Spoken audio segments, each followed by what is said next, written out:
Did you know that this, and also this actually isn't Chinese? At least that's what the people on TikTok are saying. So if you spend any amount of time on TikTok, and especially when it's focused on China or Chinese people or Chinese creators, you've probably already heard about the conversation about Chinese things being rebranded as other nations' things, especially Japanese and Korean. A very big thing was the Douyin makeup. When that became trendy, people were rebranding it as Japanese makeup or Korean makeup. One kiss is all it takes. The same thing has happened with the brand Flower Nose. People assume that it's Japanese because it looks cute, so it must be Japanese. The famous northern Chinese snack tangpulu, which is traditionally supposed to be hawthorn covered in sugar, and today you cover all kinds of fruit with it. But all of these things have been rebranded a little bit, or at least people are saying that it's not Chinese, and then people are having to correct people. And I think the wildest thing is, it's even gone as far as people posting, "This is why Korea is great." And they're posting pictures of Chinese women with their literal Xiaohongshu ID name in the picture. It's so crazy. I've seen that a lot. I think we're at the point that the West consider South Korean stuff and Japanese stuff fancy. Yeah. And they think China is not a fancy place. So they rebrand a lot of Chinese stuff. And I've heard this conversation be especially about the beautiful woman thing. That if a Chinese woman in the West is good looking, people automatically assume that she must be Korean or Japanese. Because, wait, you're Chinese? Then why do you look good? Like, there's an inherent amount of xenophobia in all of this. So I guess a lot of people ask, why does it even matter? It's just candy fruit and some pictures on social media. But when it comes to this specific thing, especially in the context of it being Chinese, there's a long-standing history of Chinese things being rebranded as belonging to other nation, or that the origin dating back to China just being completely wiped. So to give a few examples of this, and I actually didn't even know these things, and I would say I probably know more about Chinese culture than the average Westerner at least. Bonsai. My whole life has been branded as Japanese, like those little tiny trees. Bonsai referring to penzai, which is already a wrong name for that art, is penjing. I think every Chinese know what that is.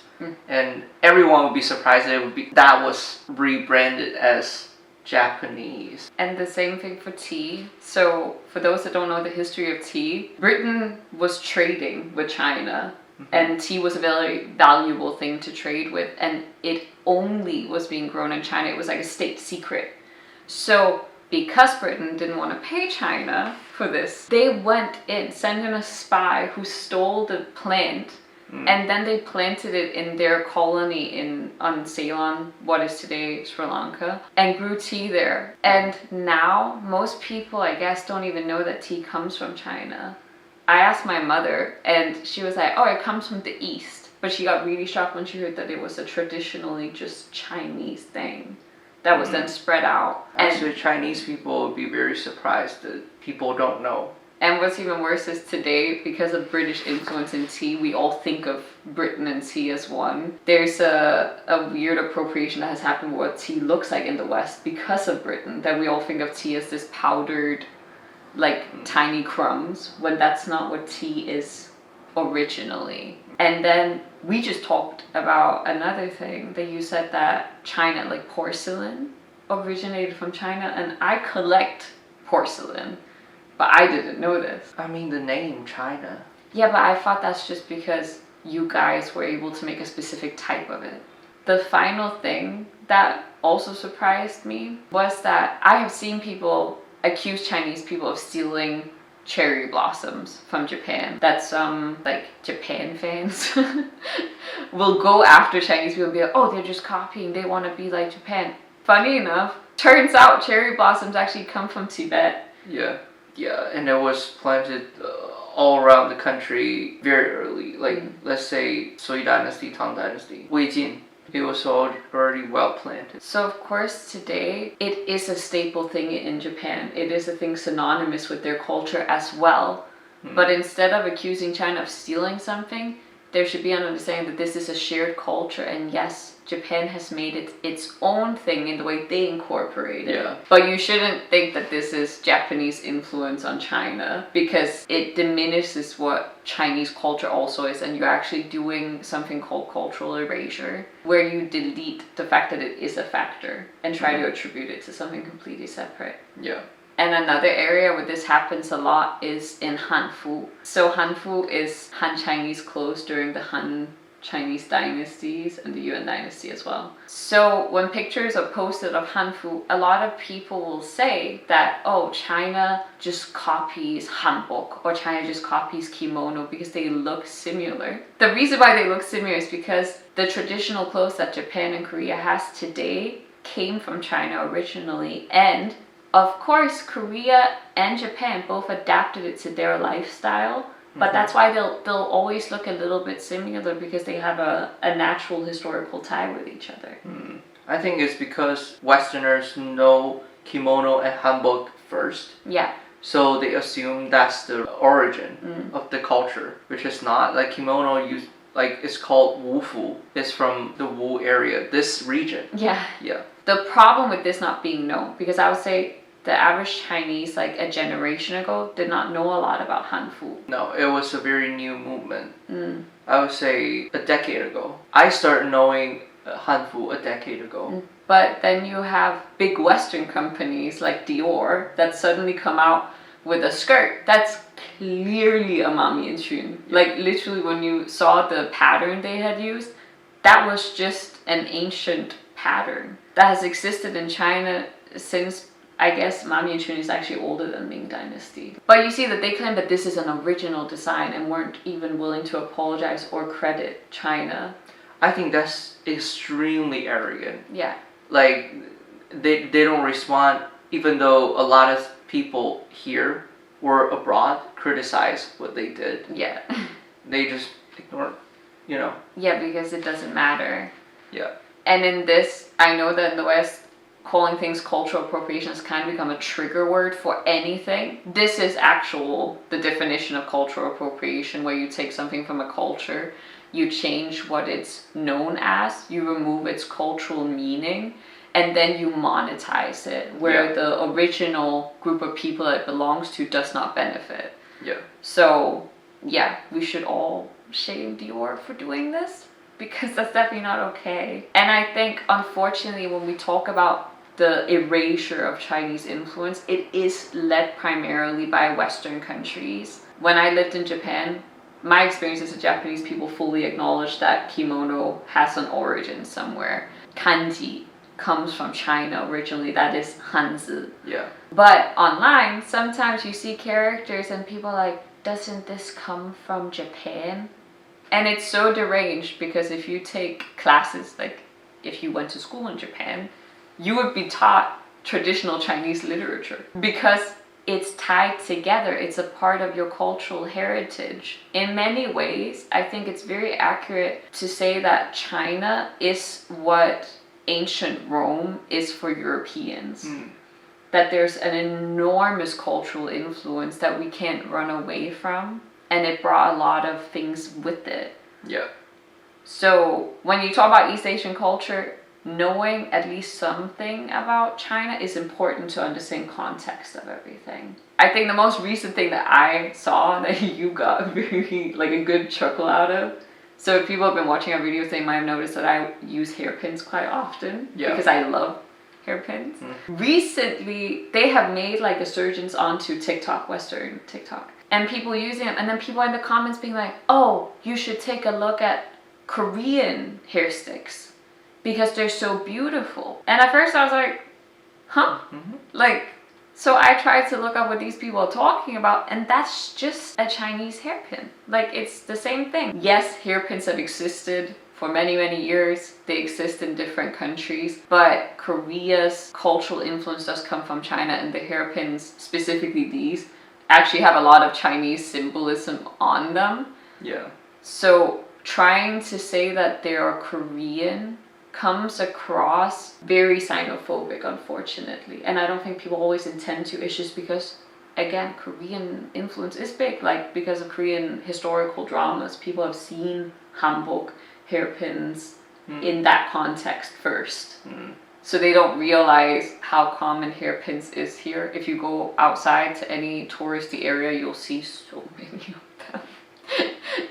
And also, I think part of why some countries try to erase the China influence is because those behaviors are encouraged in the West.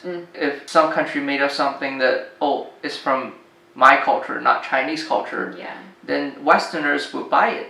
Yeah, because there's already a negative image or connotation when you talk about China due to things like the Red Scare, the anti-Chinese propaganda that was very big during the Opium Wars, very big during the World Wars. Yeah. It is a continuous thing, and I think people today think that it's a new thing that we are anti-China. Actually, if you're American, this is a fundamental part of your country being anti-China. In 1882, Congress passed the Chinese Exclusion Act, the first federal law that restricted immigration based explicitly on nationality. It has nothing to do with the current government. No. No matter which government this country had chosen, this would still exist. Yeah. Unfortunately, which sucks because it makes people miss out on a lot of wonderful things about this culture. China is the oldest written history in the world. It is wildly documented. And the influence it has had and the depth of this culture is very vast and is something you can see represented. And again, for you, like if you are interested in Japanese or Korean culture, I think that's awesome. Like being interested in other people's culture and other areas of the world is great. And there's no shame in that. But if you want to really understand the culture, you also have to understand where it comes from. Just like if you studied old European history, at some point you would also have to understand Roman influence. Yeah. It's a baseline to understand anything. So I think some people ask themselves, how is this even possible? China is so big. China is a huge economy. So how can this even happen? Partially it's because Japan and Korea, those two East Asian countries, have huge soft power in the West and huge influence in the West. China doesn't. Yeah, China didn't focus its energy on soft power the same way. Or you can see China couldn't. Yeah. Because you're a major rival to the leader of the West, America. I think it's very important to look at who the allies of each country. So it's no secret that China is not an ally of America. They could never be. It wouldn't make any sense for two massive countries to ever be allies. But Japan, because it got occupied after the war because they lost, became a natural forced ally of America. Korea became an ally of America after the Korean War. So these countries suddenly also had access to the world's biggest soft power because it's a built-in thing in America. Hollywood is literally just a soft power machine. And it's very clever.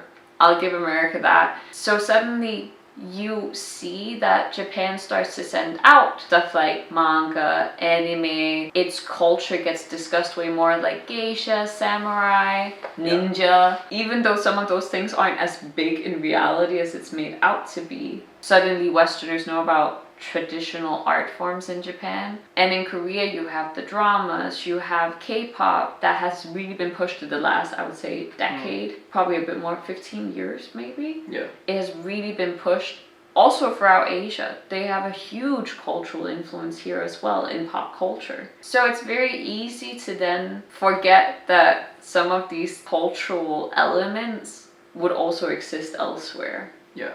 And also, I think the main reason is economic development. Yeah.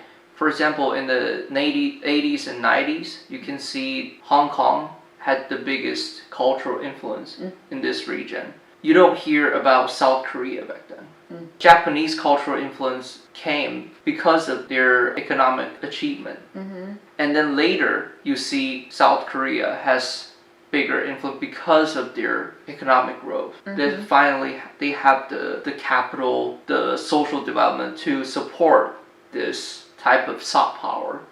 And China just got rich very recent. So and I also think there's just a fundamental difference on what the governments focus on. Like the Korean government focused a lot on K-pop. They invested heavily into pushing this narrative, sending BTS into important political meetings. Where in China, the policy is very, very different because it's more internally focused constantly.